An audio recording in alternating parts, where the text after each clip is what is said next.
Hey everyone, welcome back to Pretending with Dice. As always, I'm your host and game master, AJ. Just a quick update for you all before we get into our recap on some of the things that we've got planned for you all to hear really soon. No spoilers, but I reckon we're getting towards the end game of this current Call of Cthulhu storyline, so I'm happy to announce that following this story, as I've alluded to in one of my previous intros, we're going to be playing a very special two-part High Seas D&D adventure with the cast of Curse of Penance, set once again in our homebrew D&D setting of Valana, as all of our D&D stories are. Following that, we're planning something a little different. To coincide, hopefully, schedules permitting, with the release of Season 3 of Stranger Things on Netflix at the start of July, we're going to be playing Things from the Flood from Free League and Modifius. I'm really looking forward to playing this on the podcast. It was a plan from the beginning of Pretending with Dice to play Tales from the Loop at some point, which we haven't gotten around to. But with the release of Things from the Flood, which is kind of the sequel to that game, now seemed like a great time. I'll have more details to share on that as we get closer to it, but we're really excited to debut that new storyline for you all. After Things from the Flood, we're going to be returning to a galaxy far, far away for the second season of our Star Wars story, Tempest Squadron. Those of you who listened to the first season last year will know that we put in a little bit of extra work getting all of our NPCs fully voiced, full soundtrack and sound effects and everything, and really just tried to present it all in a bit closer to a kind of audio drama sort of format. We're totally planning on doing that again for Season 2, and I just can't wait for you all to hear what we have in store for you. We'll be announcing more plans as the year goes on, and I really hope you'll all stick with us as it does. It promises to be some really exciting stuff. Alright then, let's quickly recap what happened in our last episode. Hoping to take their minds off of the disturbing things which they had witnessed so far in the town of Twynham-on-Sea, our investigators were attending a performance of Shakespeare's The Tempest, in which Alistair's family friend Abraham was starring. They found themselves transfixed and unsettled in equal measures by the performance and manner of the actor playing the role of Caliban. As the interval ended, however, and the performance was set to resume, the crowd was horrified to see a dead body falling from the rafters above the stage. Most of the audience fled the theatre, but Alistair, Madame Sway and Barnard stayed to investigate. The body was quickly identified as one of the stagehands, a young man named James, who had been missing for a couple of days. It was also obvious that he had suffered a similar wound to his abdomen as the church verger who had been found murdered previously. Some questions were asked, the gantry above the stage was examined, and finally Barnard went to make sure that the authorities were being summoned. That is pretty much where we left off, so without any further ado, let's begin today's episode. Enjoy.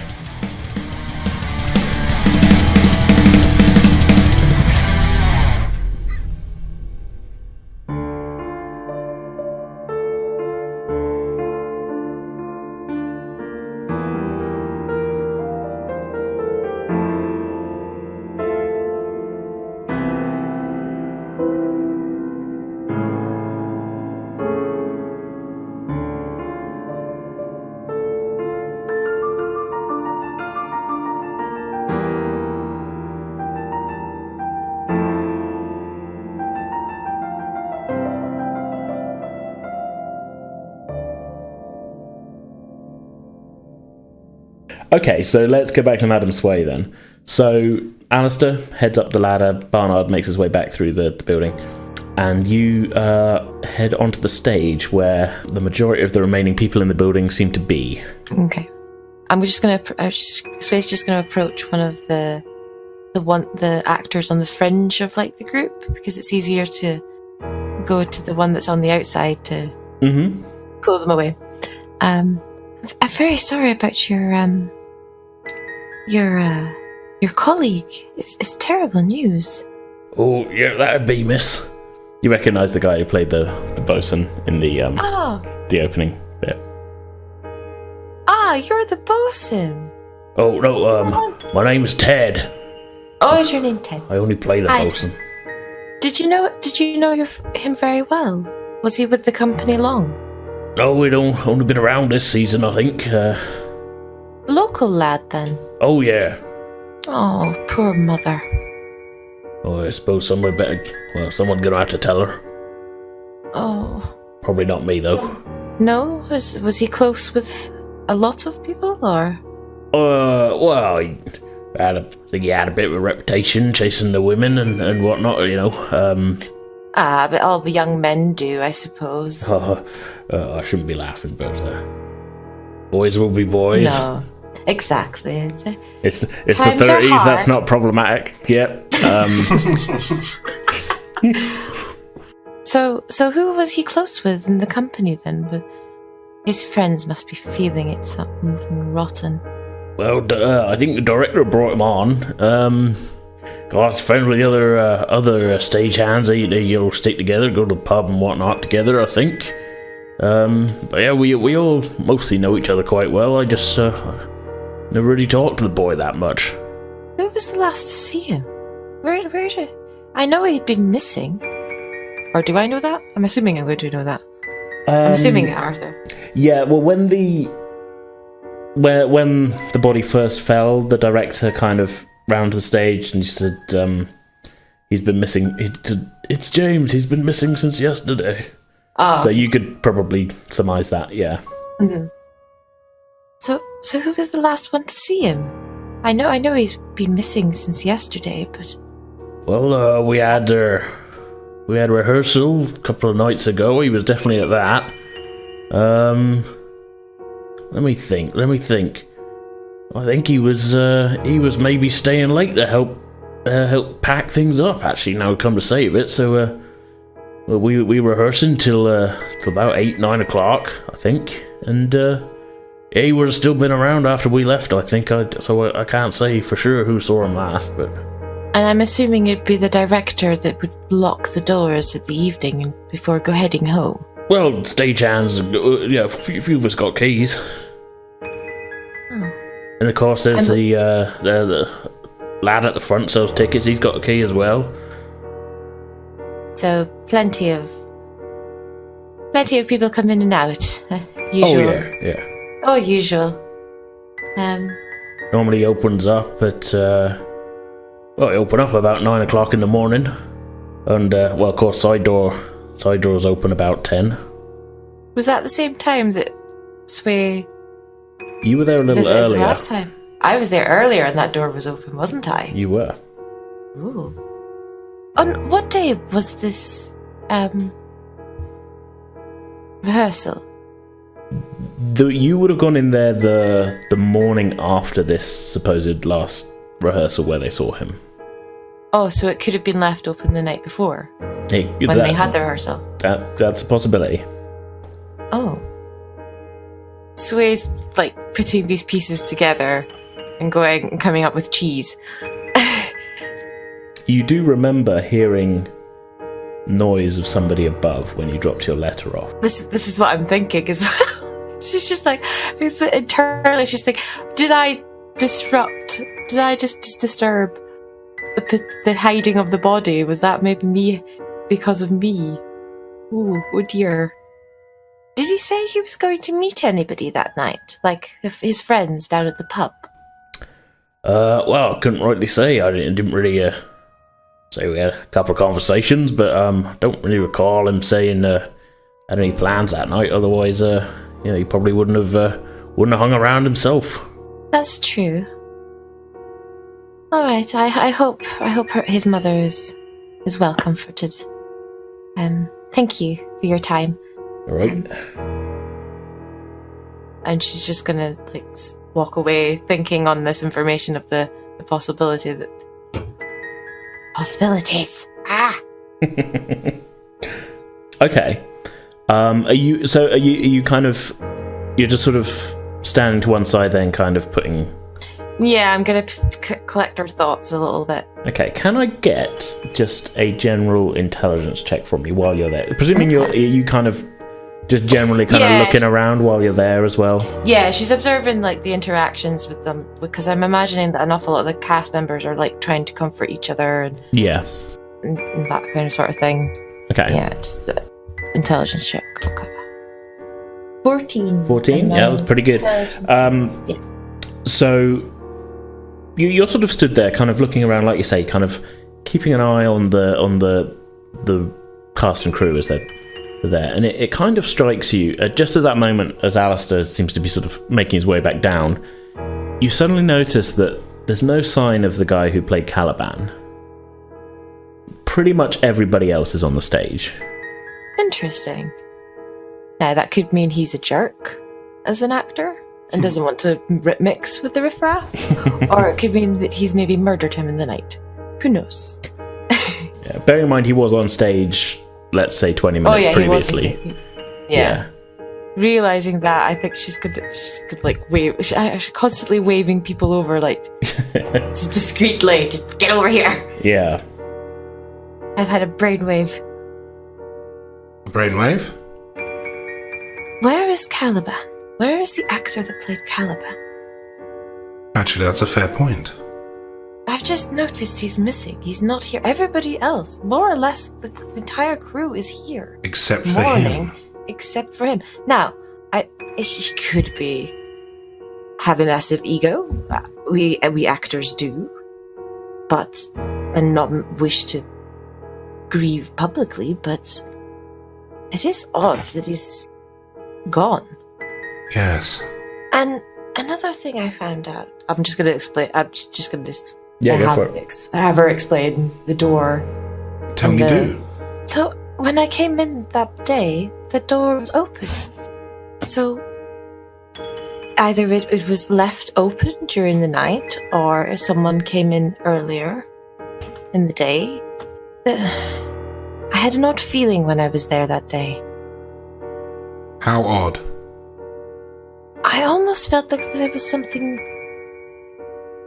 above me, moving around. You definitely heard signs of movement when you were... Yeah. I heard something moving. I don't know what it was, but I thought it was maybe one of the cast, so I left. Potentially that was who or whatever killed James. I've just been up to the gantry, and there's dried blood up there. And working backwards through the course of events, maybe something was going on that day you arrived at the theatre on your own. Oh, Maker preserve me. Angels and ministers of grace defend us. We should probably find Barnard and let him know what we've discovered. Yes, I think I may have distressed him much by mentioning the lack of fresh blood. He did look shaken, yes. But we can't leave him alone for too long, I don't think. No. Come on, let's go find him. Okay. So with that, we've kind of...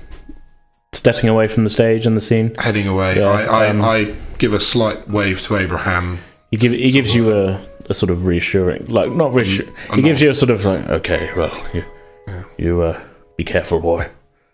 Something. I sort of nod back at him, and then we head out to find Barnard. Okay.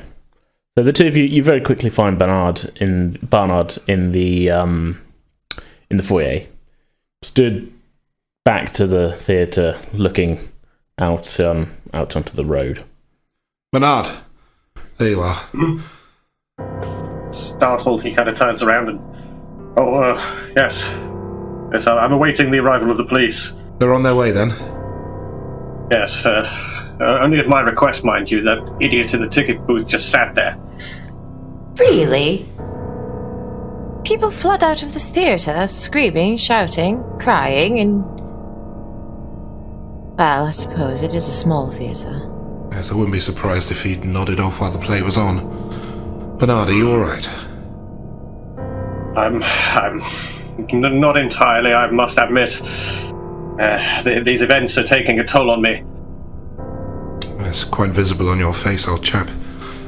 But both Madame Sway and I have some news. Some developments, if you will.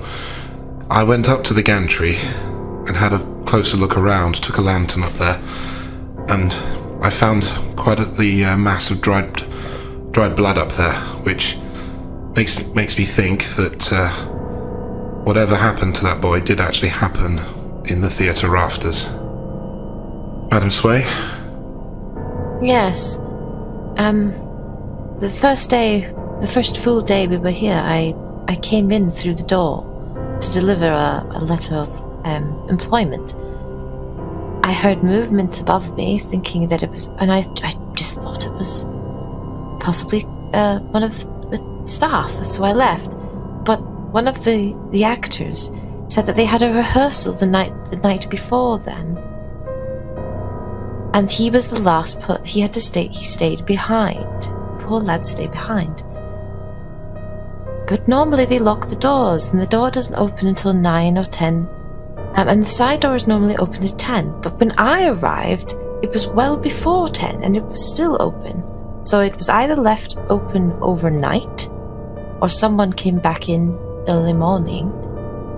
I believe he's right. I think it happened here. He was killed here, and he was hidden here until, well, he fell.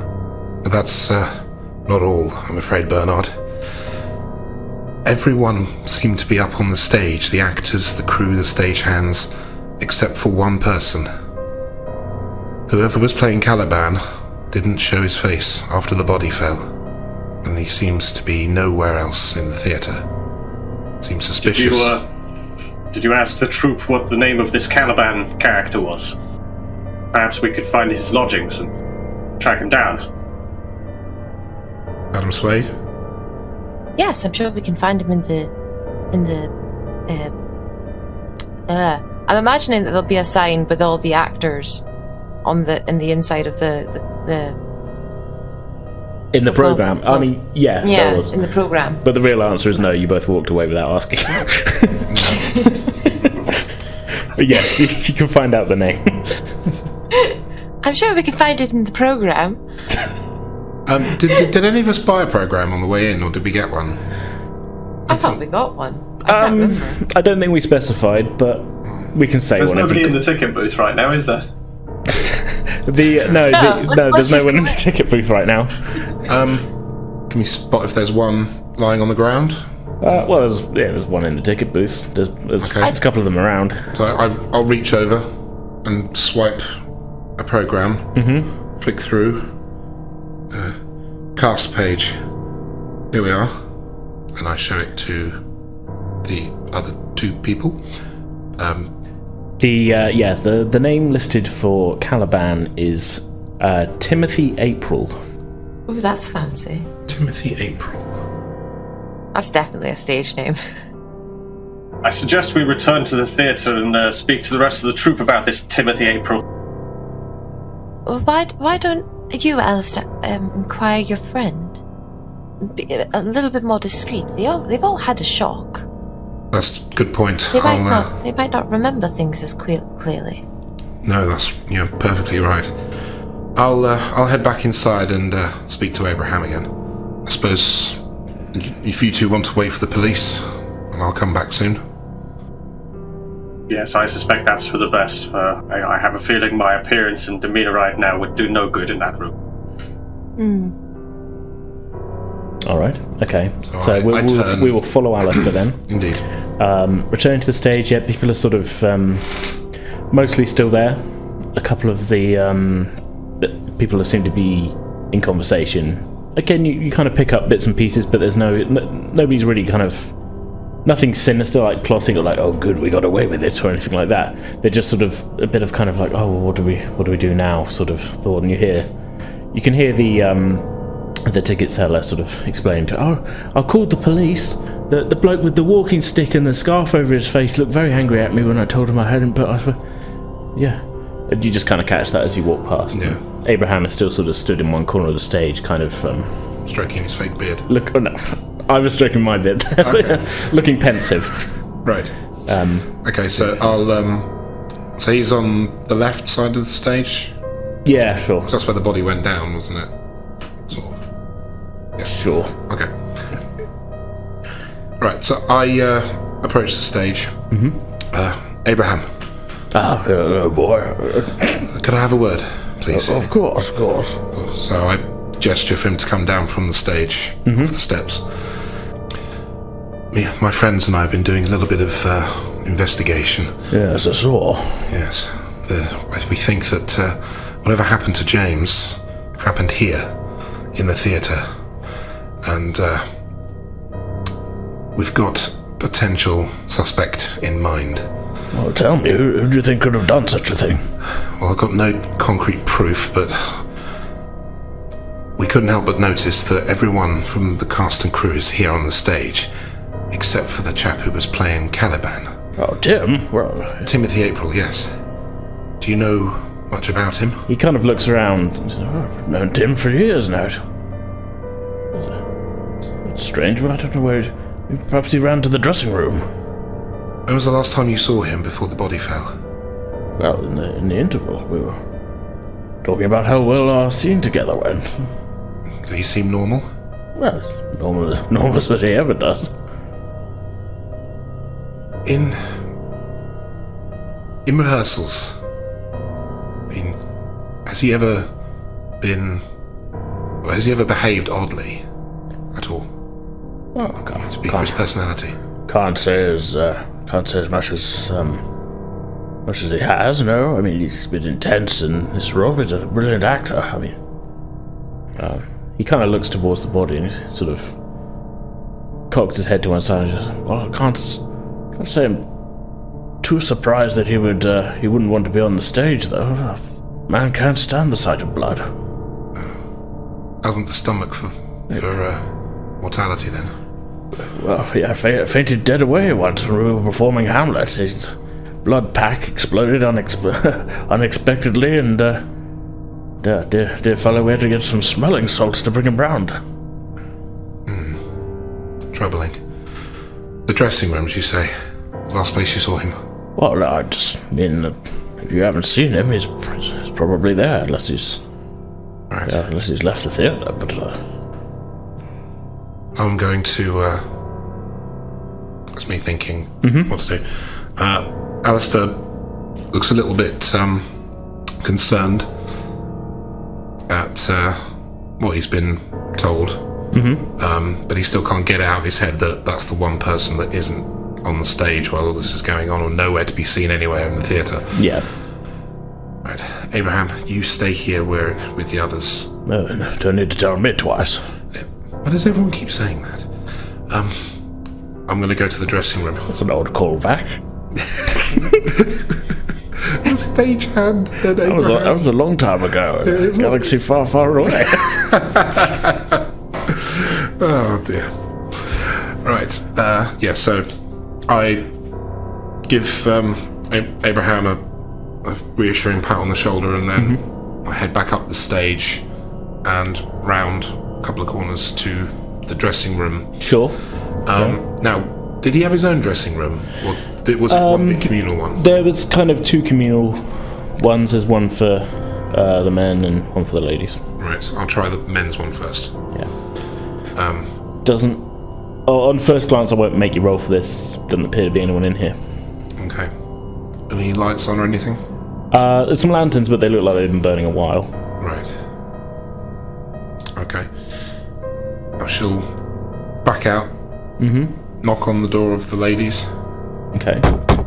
There's a brief pause, and then door opens, and a woman that you recognise was playing Miranda in the play opens the door. She looks tears streaking, a bit distressed. Let's put it that way. Right.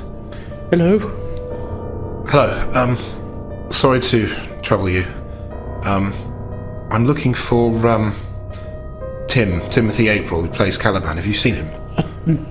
Not since. Not since we were on. Not since the play was still on. I mean, he's not in here. If that's what you're asking. Right. Do you know where he might have gone? Because he's not out there with everybody else. I don't know. Have they taken that body away yet? I don't. Not yet. The police are on their way. Oh well.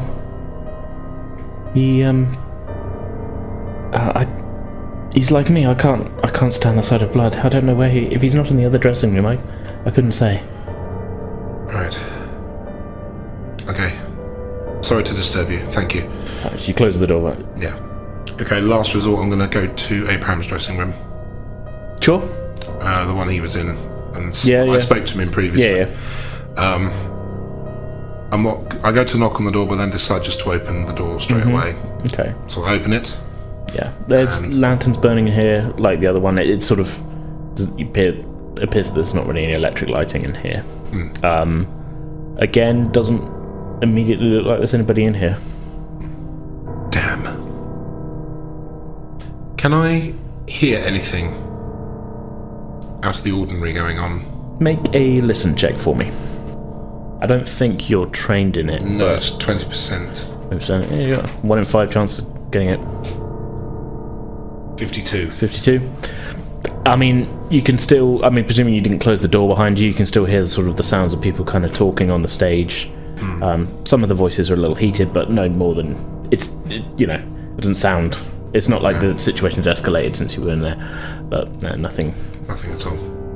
You are caught by a breeze coming from the still ajar door. Okay.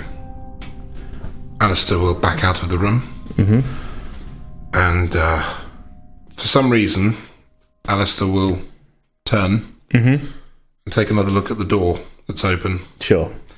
Walk cautiously towards the door, and he's going to be looking and listening as he approaches the open door and gently opens it. Sure. You can't hear anything as you approach. You find yourself in the alleyway that you saw in daytime.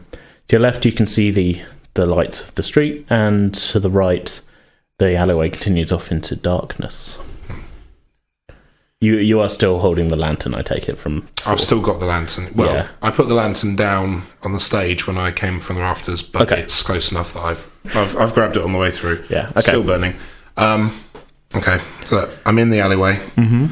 I look down towards the street lights, and then I look back towards the dark part of the alley. And I slowly raise the lantern in the left hand, whilst I reach under my coat for my revolver, which I do have with me. It's always on me. Taking a loaded gun to a theatre. Wow. What kind of party popper are you? Yeah. It works in America. To be fair, I think all of you brought guns to the theatre. Mine's in my purse. Mine's like stashed in my purse. Mine's in a holster. It's my father's old rifle. Revolver. I was going to say,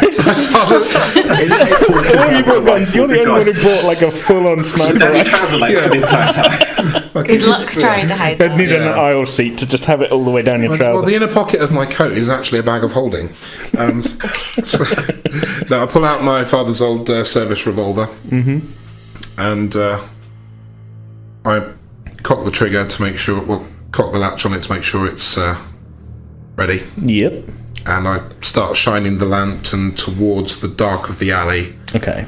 And slowly edging forwards. Sure. Into it. Okay. Suspense.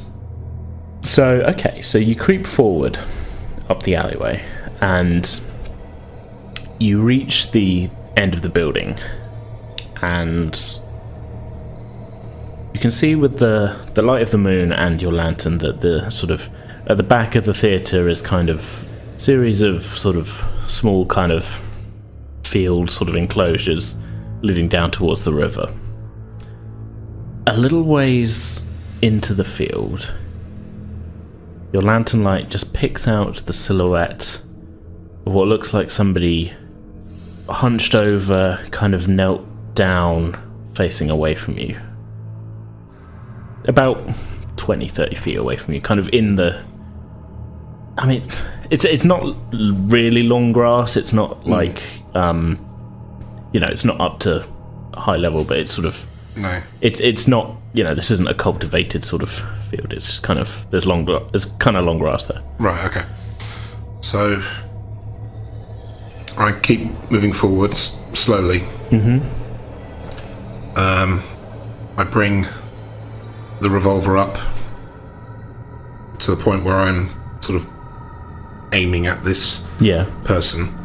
Can I hear them making any noise? Make a listen check for me. 41. All you can hear is some sort of sounds of like heavy breathing, with an occasional sort of slight kind of whimper. Probably the worst thing you can do in these situations, but as I'm walking forward, I say, "Hello? Who is that?" The head kind of, you can see, sort of shakily turns to try and kind of turn to look at you. And your lantern light, again, it's still a little way off, and it's not like a full-on torch what you're holding, but no. It does look facially like it could be this Tim that you're looking for. Right.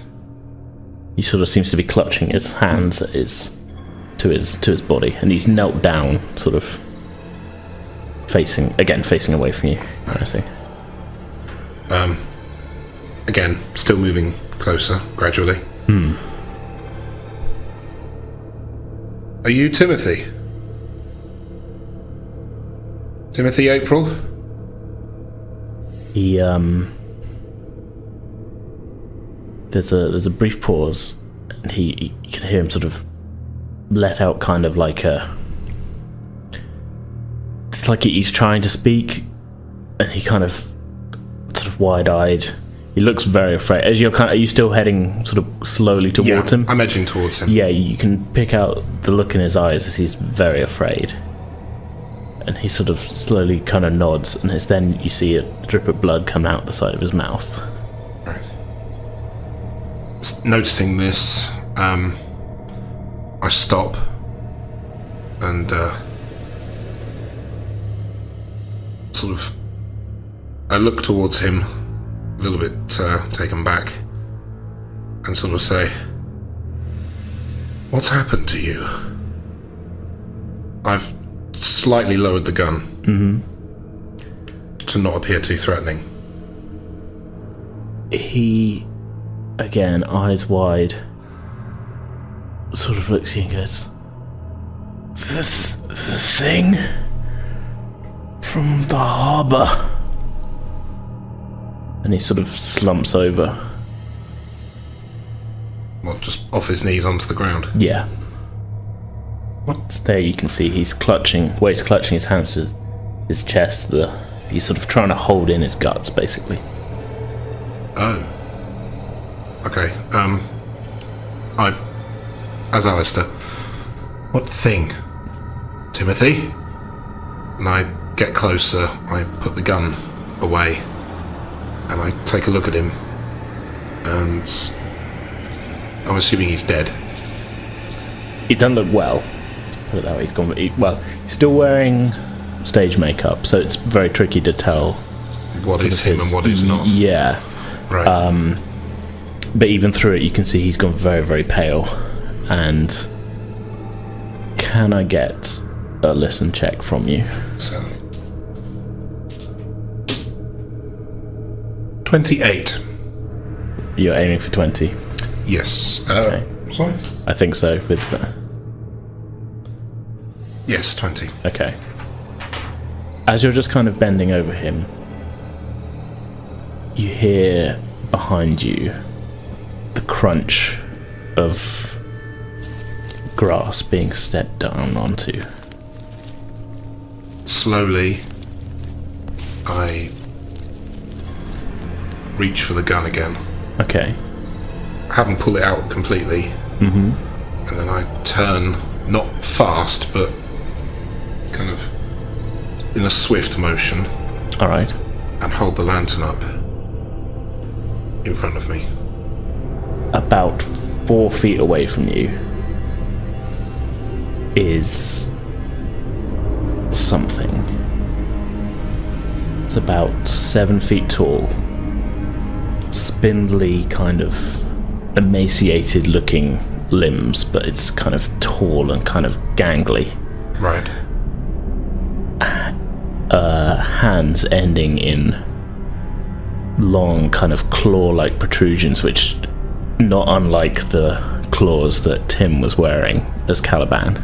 Right. Except these are unmistakably, you can see they are part of the hand. The skin is kind of a sort of sickly jaundiced, sort of yellow kind of pallor to it. The face, as you look up, is the strangest of all, because it looks almost, if it wasn't attached to such a odd kind of body, almost looks like the face of kind of like not even weird proportion, like the face of a boy in his mid-teens, but the eyes are jet black. Can I get a sanity roll from you? 77. Okay.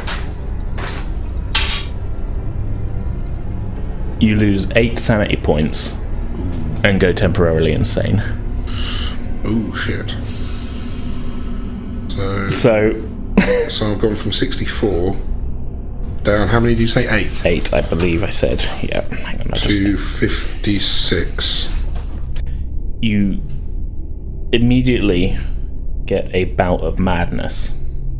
Your brain just struggles to comprehend. You've never seen anything like this.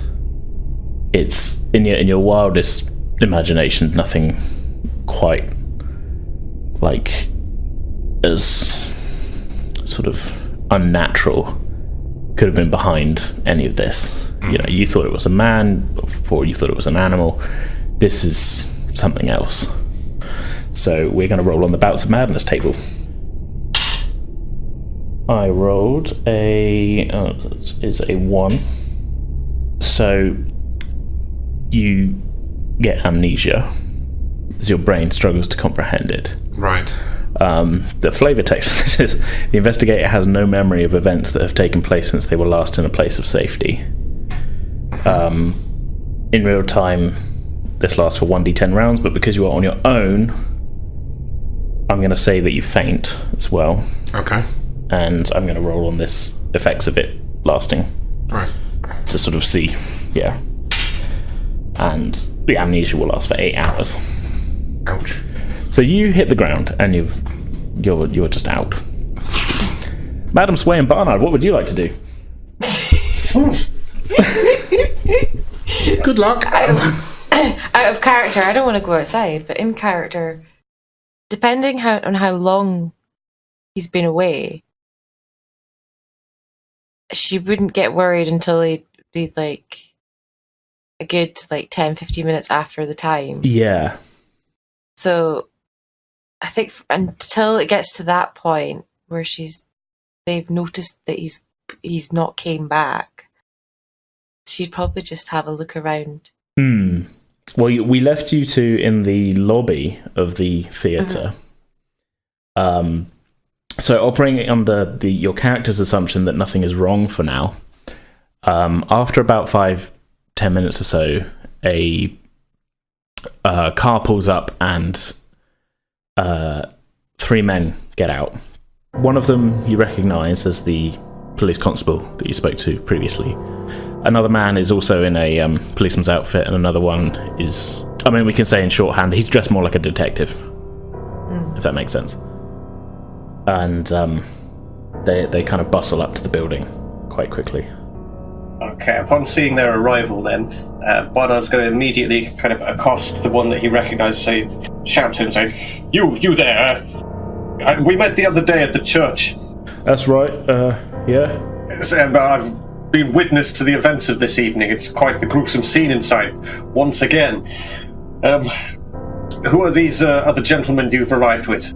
Well, I don't know how it's really your purview as to who I'm with, but this is Constable Collins and Detective Inspector Savage. It is our concern when there are people being murdered, bodies falling into the crowd, and people going missing.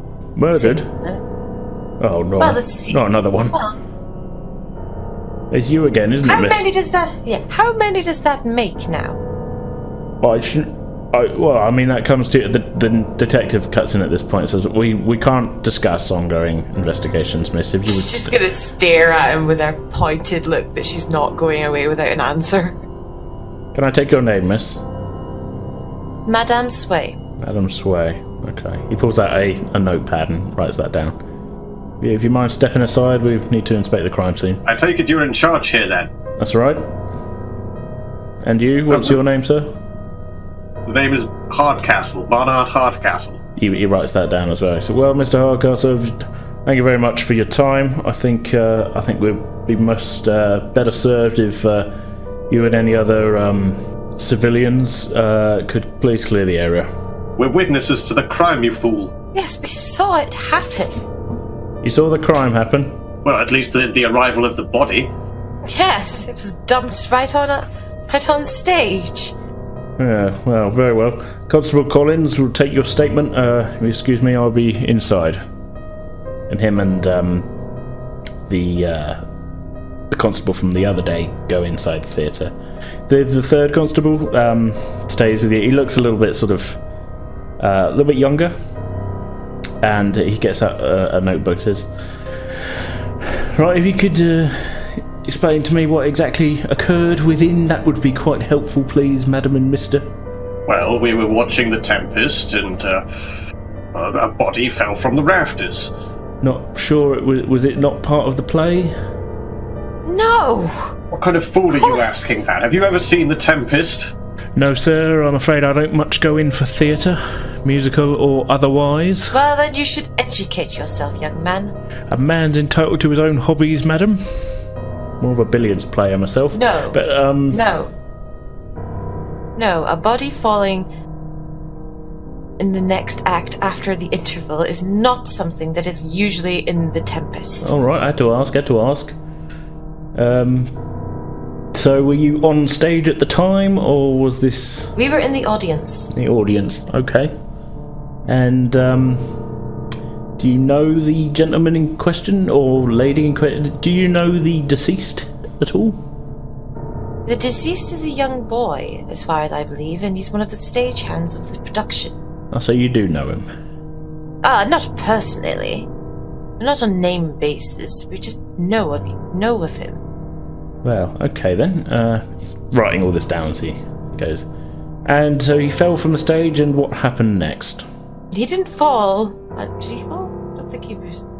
Well, it wasn't pushed, was it? It was dead upon impact already. The boy's body was mutilated. Mutilated? His part of his stomach is missing. Well, part of his side, at least. Oh, that's It's a grotesque scene. Quite the panic. And, okay, so why did you not flee with the, what I presume the rest of the audience? It sounds mightily quiet in there. Well, at first I thought it was some accident. And I'm an actress, I've worked on stage, I thought I could be of some help, so I had started guiding people to the exits. Glowering at this man, Barnard says, "Some of us are made of sterner stuff than all that." I don't know quite what you're implying, sir, but some of us have been known to act quite well in a crisis. Just because I was not here does not mean I would have fled myself. I'm sorry, young man. I'm rather shaken by events, and you seem to be taking this quite lightly. Perhaps you should have a look inside that room and gather the gravity of this situation. Yes, why don't you go and judge for yourself the horror that's in there? Yes, there's good reason to react strongly here. Yes, well, I'm sure I will find out soon enough. Very well then, I believe the Detective Inspector has your names. If I could just get a contact address so we may be in touch if we have any further questions for you. We're at the boarding house, aren't we? Yes. Mrs. Kendall's boarding house? Yes, that's the one. Oh, yeah, we know it well. Alright then, we'll be in touch if we need anything else from either of you, but for now it would be best if the pair of you were to leave the premises, leave this investigation to the professionals. Are you serious? Our friend we're going to wait here for our friend. We're waiting for our companion. He's off talking to one of the actors. He'll be back in a few moments. Well, you can wait outside for him, please. Turning towards Madame Sway, Barnard's kind of reading the situation, says, "Clearly we're no longer welcome in the building here now that the authorities have turned up. I suppose we should take a step outside. What do you think?" It seems that they're utterly incompetent. Quite. Or is it they're just out of the depth? I don't know, but we should wait for Alistair at least. I can still hear you. Yeah, she called you incompetent. What's of it? Well, you know what? You know what? Sway's just going to turn around and stick her tongue out at him. Just be like, "Well, you ought to be careful, madam. I'm an officer of the law." "Oh, I suppose you're going to arrest me for sticking my tongue out at you, I suppose." Oh. Barnard kind of like puffs up his chest a little bit and kind of steps into the middle of it and says, "You're going to arrest a young lady for bad-mouthing you? What kind of authority is it that you wield?" The authority of the crown. Barnard, no. Yes. Don't rile yourself on my account. You've had a stressful evening. Come. Quiet. Let's adjourn to the outside. Perhaps have another little nip each. Indeed. Illegal to drink on the streets. Just saying.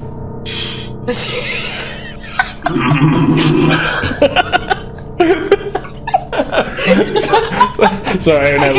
I could just imagine the two of them just like looking at him through the window and just sticking their tongues out of him like children. Battle of wills. Okay. Yeah, no, we would say he didn't hear you on that one, so I was just making fun. I was happy to have my grumble be canon.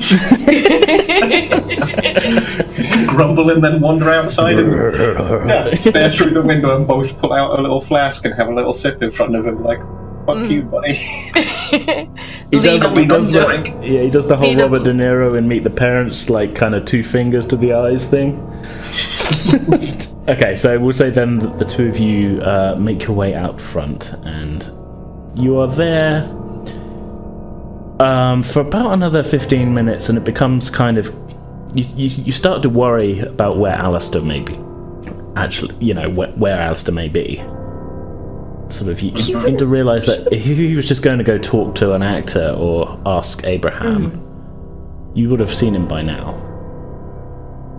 He would have came out the front, surely. One would have thought. And he knows we're waiting for him. Yes, surely he wouldn't have, unless he's found something interesting, and he's followed it. It's the only assumption I can make, or he's been detained somehow, but police would have thrown him out like they threw us out. Yes, he's not one of the troop, he's a civilian like you or I. Their attitude, yes, there's no doubt that they would have thrown him out. Perhaps we should, perhaps we should look around the side of the building and check. I mean, that door could still be open. Perhaps we can catch a little glance in through there, or have a little listen, see if he's maybe still inside if they've left it open. Oh, I did notice it was ajar earlier. I completely forgot. Yes, let's do that then. Though, we'll take it easy. We don't want to keep an ear out and keep an eye out. Yes, we certainly don't want to be caught by that member of the constabulary again. He seemed like he was quite done with us. So, we'll wander around to the side of the building and make our way to that. Yeah, okay, so the two of you walk into the alleyway, and you make it down to the stage door, which you do see is still kind of ajar. But Barnard, you notice, having stuck your head out here previously, that what once was just darkness further up the alleyway, you can see a sort of slight light glow up that way. Almost like a lantern. Is there anything immediately audible coming from inside of the theatre right now that we're close to the door? Yeah, you can hear voices from inside.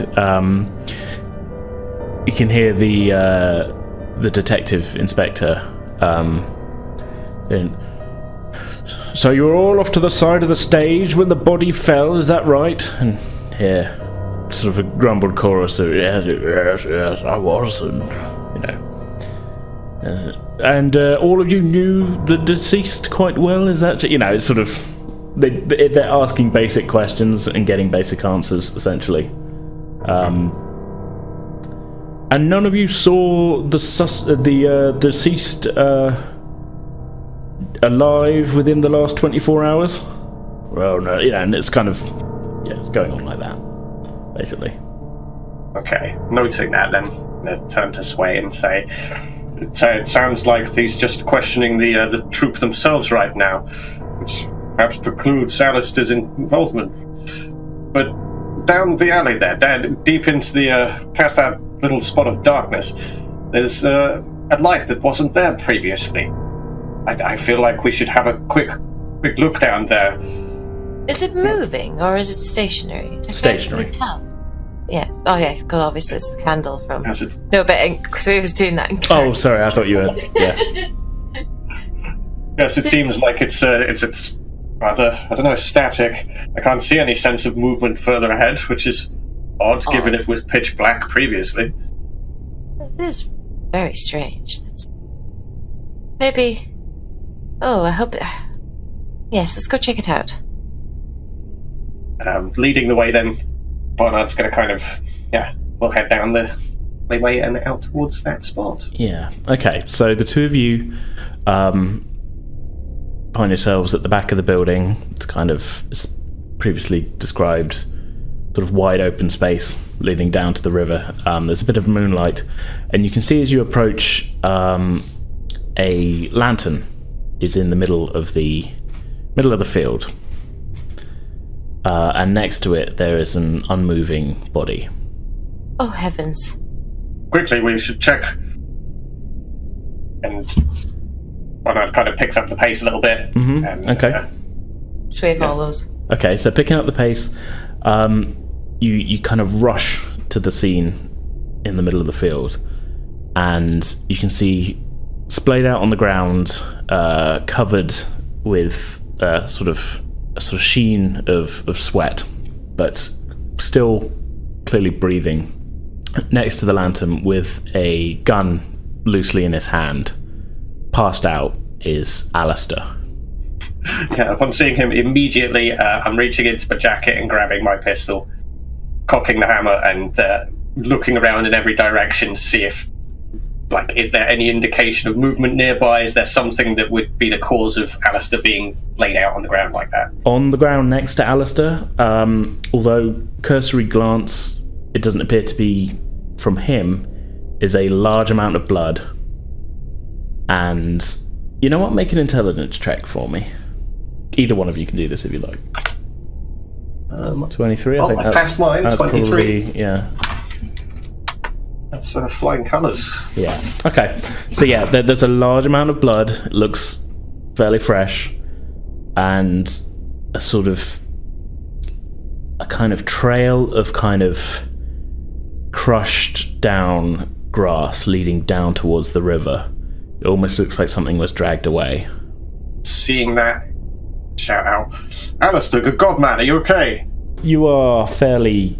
I mean, you fainted dead away. Yeah. Is it going to take a dramatic slap? It might do. She'll try to rouse him. Sway would probably bend down and try and rouse him gently to start with. So sort of a light kind of tap on the side of the face, getting harder as Yeah, and then go in for the full whack if that didn't work. Wake up! Yeah. So you come to consciousness getting slapped in the face by Madame Sway. Yeah, but I'm mad at this point. Yeah, so Alistair's eyes kind of shoot open at this final large slap, and he sits upright. His eyes are kind of wide and staring, and for a few seconds you're just kind of looking around you like you have no idea how you got here, what's happening, or anything. The last thing you remember, you were getting set to go out to the theatre. Alistair, you're all right. Sit for a minute. Get your bearings. Yes. Okay. Where are we? What is... Oh, good grief. Oh, we're supposed to be going to the theatre. Aren't we? She's going to look at Barnard. We've been to the theatre. Have we? Barnard raises an eyebrow quizzically, as if to say, yes, this is odd. We've already seen. What do you mean you don't remember? I honestly don't know what's going on. Oh god. realizing that Alistair is incredibly addled right now, and recognizing that we're stood in the middle of a field with pretty bad lighting conditions and blood all over the floor, Barnard's going to turn to Sway and say, I suspect we should get the hell out of here. This does not seem like a safe space right now. No. Quickly, grab him under one arm and I'll grab the other, and let's get him to those police officers. Yes. Let's get away from this.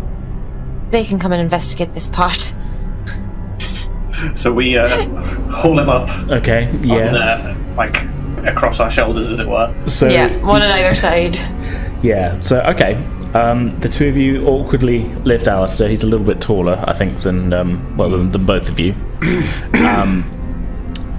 I mean, you're sort of, as Barnard said, you're quite addled, but you're able to kind of get yourself back to your feet, but you know, they are kind of supporting you a bit. And the three of you make your way out of the field.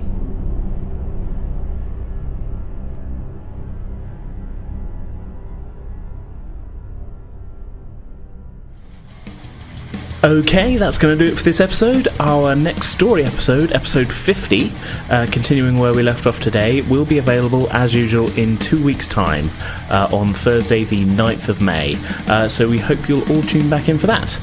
We may also be back with a bonus episode next week, Thursday the 2nd of May, so keep an eye on our social media feeds for news of that. In the meantime, you can get in contact with us on Twitter and Facebook, both of which we're at PretendWithDice. You can also email us at pretendingwithdice@outlook.com. If you're an iTunes user, it'd be really great if you could leave us a rating and review. It all helps us to find new listeners, plus we'd really love to hear what you all think of the podcast. So, for now, that's our show. I hope you all enjoyed it. We'll see you next time.